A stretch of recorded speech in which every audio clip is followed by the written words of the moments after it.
What I'd like to do today is talk about one of my favorite subjects, and that is the neuroscience of sleep.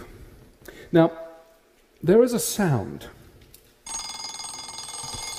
It worked. a sound that is desperately familiar to most of us, and of course it's the sound of the alarm clock. And what that truly ghastly, awful sound does is stop the single most important behavioral experience that we have, and that's sleep. If you're an average sort of person, 36% of your life will be spent asleep, which means that if you live to 90, then 32 years will have been spent entirely asleep. Now, what that 32 years is telling us, that sleep at some level is important. And yet, for most of us, we don't give sleep a second thought. We throw it away. We really just don't think about sleep. And so what I'd like to do today is change your views, change your ideas and your thoughts about sleep. And the journey that I want to take you on, we need to start by going back in time. Enjoy the honey-heavy dew of slumber. Any ideas who said that? Shakespeare's Julius Caesar. Yes, let me give you a few more quotes. O sleep, O gentle sleep, nature's soft nurse, how have I frighted thee? Shakespeare again from, I won't say it, the Scottish play.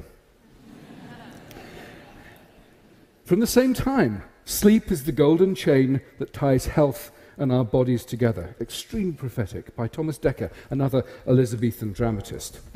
But if we jump forward 400 years, the tone about sleep changes somewhat. This is from Thomas Edison from the beginning of the 20th century. Sleep is a criminal waste of time and a heritage from our cave days. Bang! And if we also jump into the 1980s, some of you may remember that Margaret Thatcher was reported to have said, sleep is for wimps. And of course, the infamous, what was his name? The infamous Gordon Gekko from Wall Street said, money never sleeps. What do we do in the 20th century about sleep? Well, of course, we used Thomas Edison's light bulb to invade the night, and we occupied the dark. And in the process of this occupation, we've treated sleep as an illness, almost. We've treated it as an enemy. At most now, I suppose, we tolerate the need for sleep, and at worst, perhaps many of us think of sleep as an illness that needs some sort of a cure. And our ignorance about sleep is really quite profound. Why is it? Why do we abandon sleep in our thoughts? Well, it's because you don't do anything much while you're asleep, it seems. You don't eat, you don't drink, and you don't have sex. Well, most of us anyway. And so therefore it's a complete waste of time, right? Wrong. Actually, sleep is an incredibly important part of our biology, and neuroscientists are beginning to explain why it's so very important. So let's move to the brain. Now, here we have a brain. This is donated by a social scientist, and they said they didn't know what it was, or indeed how to use it. So,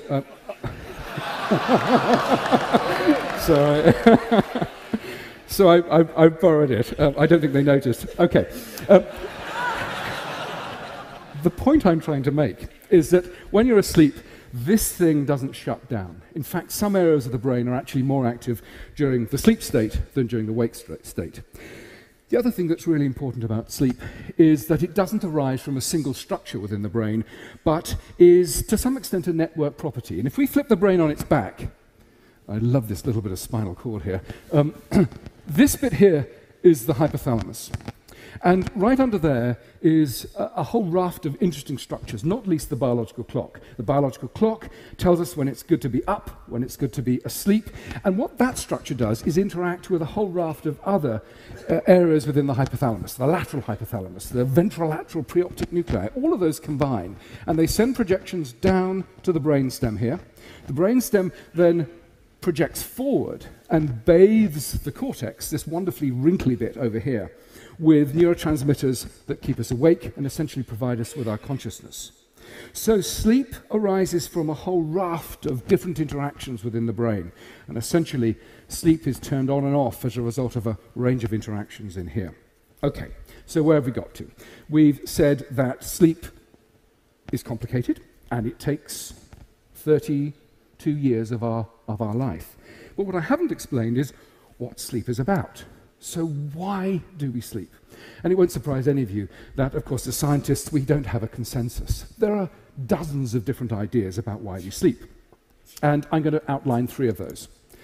The first is sort of the restoration idea, and it's somewhat intuitive. Essentially, all the stuff we've burnt up during the day, we restore, we replace, we rebuild during the night. And indeed, as an explanation, it goes back to Aristotle. So that's what, 2,300 years ago. It's gone in and out of fashion. It's fashionable at the moment because what's been shown is that within the brain, a whole raft of genes have been shown to be turned on only during sleep. And those genes are associated with restoration and metabolic pathways. So there's good evidence for the whole restoration hypothesis. What about energy conservation? Again, perhaps intuitive. You essentially sleep to save calories. Now, when you do the sums, though, it doesn't really pan out. If you compare an individual who has slept at night or stayed awake and hasn't moved very much, the energy saving of sleeping is about 110 calories a night. Now, that's the equivalent of a hot dog bun. Now, I would say that a hot dog bun is kind of a meager return for such a complicated and demanding behavior as sleep. So I'm less convinced by the energy conservation idea. But the third idea I'm quite attracted to, which is brain processing and memory consolidation. What we know is that if after you've tried to learn a task and you sleep-deprive individuals, the ability to learn that task is smashed. It's really hugely attenuated. So sleep and memory consolidation is also very important. However, it's not just the laying down of memory and recalling it.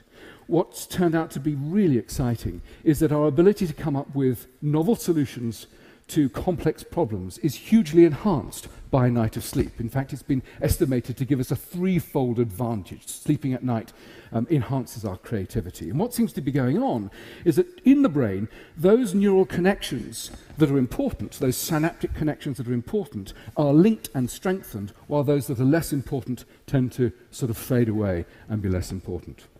Okay, so we've had 3 explanations for why we might sleep. And I think the important thing to realize is that the details will vary, and it's probably we sleep for multiple different reasons.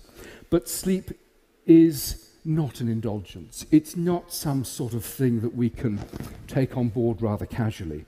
I think sleep was once likened to an upgrade from economy to business class, the equivalent of. It's not even an upgrade from economy to first class. The critical thing to realize is that if you don't sleep, you don't fly. Essentially, you never get there. And what's extraordinary about much of our society these days is that we are desperately sleep deprived. So let's now look at sleep deprivation. Huge sectors of society are sleep deprived, and let's look at our sleepometer. So in the 1950s, good data suggests that most of us were getting around about 8 hours of sleep a night. Nowadays, we sleep 1.5 to 2 hours less every night. So we're in the sort of 6.5 hours every night league. For teenagers, it's worse, much worse. They need 9 hours for full brain performance, and many of them on a school night are only getting 5 hours of sleep. It's simply not enough. If we think about other sectors of society, the aged. If you are aged, then your ability to sleep in a single block is somewhat disrupted, and many sleep, again, less than 5 hours a night. Shift work is extraordinary. Perhaps 20% of the working population, and the body clock does not shift with the demands of working at night. It's locked onto the same light-dark cycle that the rest of us. So when the poor old shift worker is going home to try and sleep during the day, desperately tired, the body clock is saying, wake up. This is the time to be awake. So the quality of sleep that you get as a night shift worker is usually very poor, again, in that sort of 5-hour region. And then, of course, tens of millions of people suffer from jet lag. So who here has jet lag? Well, my goodness gracious. Well, thank you very much indeed for not falling asleep, because that's what your brain is craving. One of the things that the brain does is indulge in microsleeps, this involuntary falling asleep, and you have essentially no control over it. Now, microsleeps can be sort of somewhat embarrassing, but they can also be deadly. It's been estimated that 31% of drivers will fall asleep at the wheel at least once in their life. And in the US, the statistics are pretty good. 100,000 accidents on the freeway have been associated with tiredness, loss of vigilance, and falling asleep. 100,000 a year is extraordinary. At another level of terror, we dip into the tragic accidents at Chernobyl and indeed the Space Shuttle Challenger, which was so tragically lost. And in the investigations that followed those disasters, poor judgment as a result of extended shift work and loss of vigilance and tiredness was attributed to be a big chunk of those disasters. So, when you're tired and you lack sleep, you have poor memory, you have poor creativity, you have increased impulsiveness, and you have overall poor judgment. But my friends, it's so much worse than that. If you are a tired brain, the brain is craving things to make it up. So drugs, stimulants, caffeine represents the stimulant of choice across much of the Western world. Much of the day is fueled by caffeine, and if you're a really naughty, tired brain, nicotine. And of course, you're fueling the waking state with these stimulants, and then of course it gets to 11 o'clock at night, and the brain says to itself, well actually I need to be asleep fairly shortly. What do we do about that when I'm feeling completely wired? Well, of course you then resort to alcohol. Now alcohol, short term, once or twice to use to mildly sedate you, can be very useful. It can actually ease the sleep transition. But what you must be so aware of is that alcohol doesn't provide sleep, a biological mimic for sleep. It sedates you. So it actually harms some of those neural processing that's going on during memory consolidation and memory recall. So it's a short-term acute measure, but for goodness sake, don't become addicted to alcohol as a way of getting to sleep every night. Another connection between loss of sleep is weight gain. If you sleep around about 5 hours of less every night, then you have a 50% likelihood of being obese. What's the connection here? Well, sleep loss seems to give rise to the release of the hormone ghrelin, the hunger hormone. Ghrelin is released, it gets to the brain says, I need carbohydrates. And what it does is seek out carbohydrates, and particularly sugars. So there's our link between tiredness and the metabolic predisposition for weight gain. Stress. Tired people are massively stressed. And one of the things of stress, of course, is loss of memory, which is what I'm sort of just then had a little lapse of. But stress is so much more. So if you're acutely stressed, not a great problem, but it's sustained stress associated with sleep loss that's the problem. So sustained stress leads to suppressed immunity. And so tired people tend to have higher rates of overall infection, and there's some very good studies showing that shift workers, for example, have higher rates of cancer.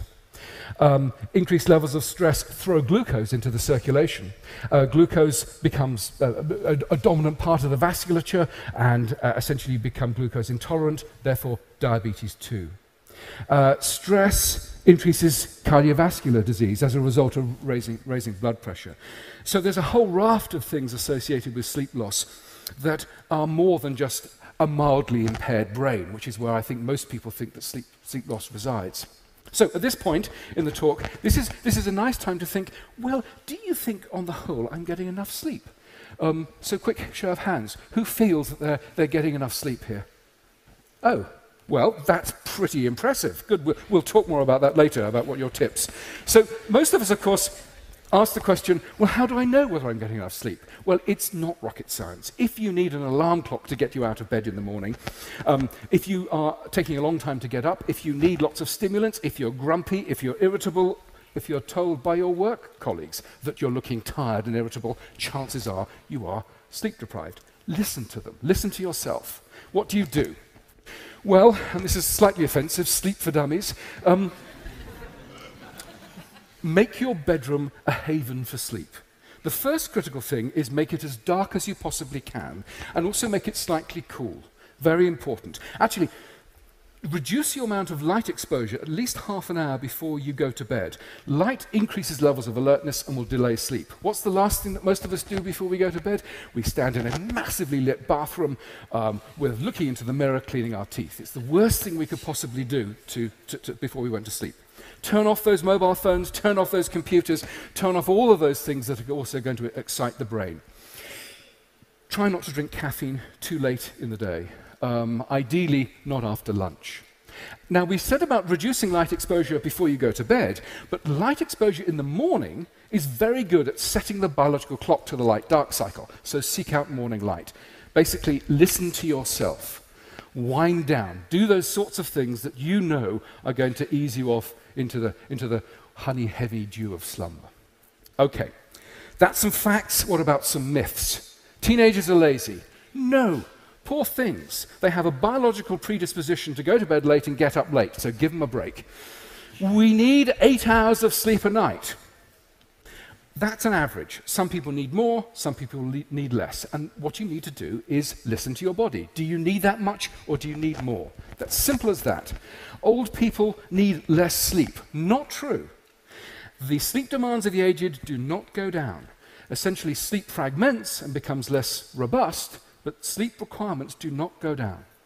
And the fourth myth is early to bed, early to rise makes a man healthy, wealthy, and wise. Well, that's wrong at so many different levels. There is no evidence that getting up early and going to bed early gives you more wealth at all. There's no difference in socioeconomic status. In my experience, the only difference between morning people and evening people is that those people that get up in the morning early are just horribly smug.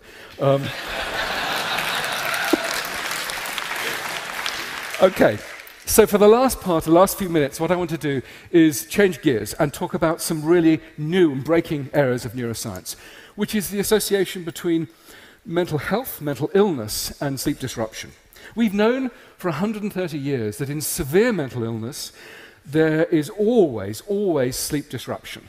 But it's been largely ignored. In the 1970s, when people started to think about this again, they said, yes, well, of course you have sleep disruption in schizophrenia because they're on antipsychotics. It's the antipsychotics causing the sleep problems, ignoring the fact that for 100 years previously, sleep disruption had been reported before antipsychotics. So what's going on?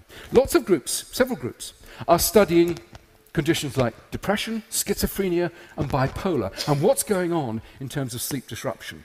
We have a big study, which we published last year, on schizophrenia, and the data were quite extraordinary. In those individuals with schizophrenia, much of the time they were awake during the night phase, and then they were asleep during the day.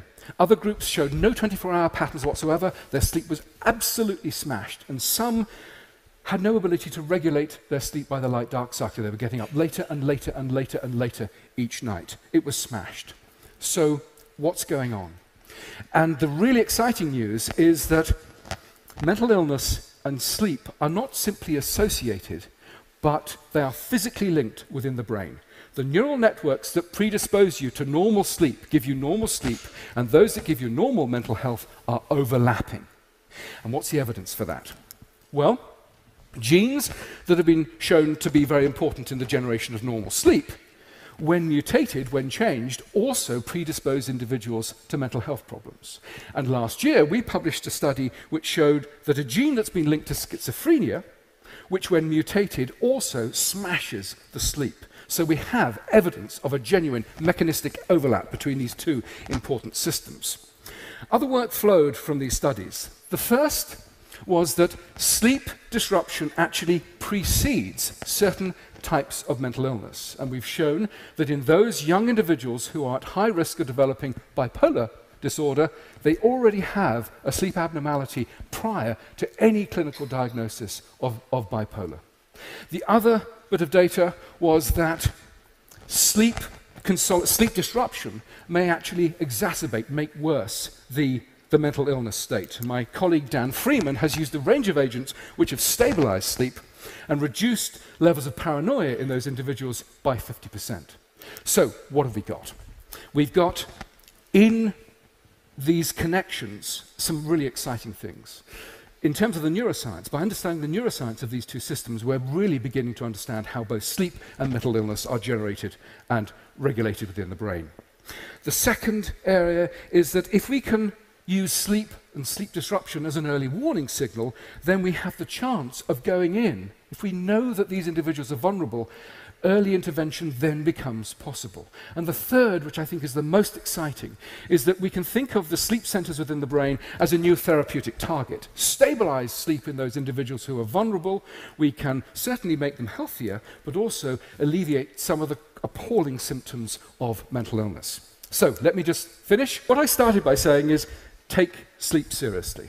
Our attitudes towards sleep are so very different from a pre-industrial age, when we were almost wrapped in a duvet. We used to understand intuitively the importance of sleep. And this isn't some sort of crystal-waving nonsense. This is a pragmatic response to good health. If you have good sleep, it increases your concentration, attention, decision-making, creativity, social skills, health. If you get sleep, it reduces your mood changes, your stress, your levels of anger, your impulsivity, and your tendency to drink and take drugs. And we finished by saying that an understanding of the neuroscience of sleep is really informing the way we think about some of the causes of mental illness, and indeed is providing us new ways to treat these incredibly debilitating conditions. Jim Butcher, the fantasy writer, said, "Sleep is God, go worship." And I can only recommend that you do the same. Thank you for your attention.